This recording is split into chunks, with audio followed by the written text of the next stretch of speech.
አይፎኑ እዛ ውስጥ አለ። ልክ እሺ፣ የማትኖረውን ህይወት ለሰው አትምከር። እኔ ግን ልፈትን ነበር። ስራ ላይ አስጠርቼ ያስመጣችሁ ለምን መሰላችሁ? ይቅር ባይሆኑ ይቅርታን ባህላችሁ አድርጉ። እሺ ይቅር ተባባሉ። እግዚአብሔር እናንተን ይቅር እንዲላችሁ የምትፈልጉ ከሆነ እናንተም ጎናችሁ ያለውን ሰው ምንም አይነት ጥፋት ያጥፋ ይቅር ማለት አለባችሁ። ሌላው ሰጪዎችና ለጋሶች መሆን አለባችሁ።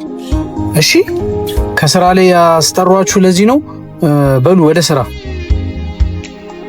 ወይ ኦፕሽን ነበረ ለሰራተኞች ውስጥ ተላቸው የነበረው ነገር ግን ደስ ሲል ወደሱ በጣም ትንሽ በቃ ይቅር ባይ እንዲሆኑ እኮ የኔ ፍቅር ግን እነሱ ስመክራቸው እኔንም ለይቅርታ አነሳሳየኝ። ያንን አይፎን እኮ ሸጪ እናቴን አሳከምኩበት። ምን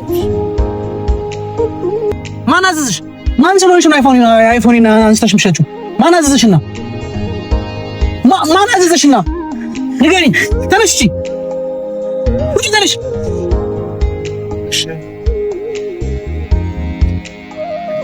አይፎኑ እዛ ውስጥ አለ። ልክ እሺ፣ የማትኖረውን ህይወት ለሰው አትምከር። እኔ ግን ልፈትን ነበር።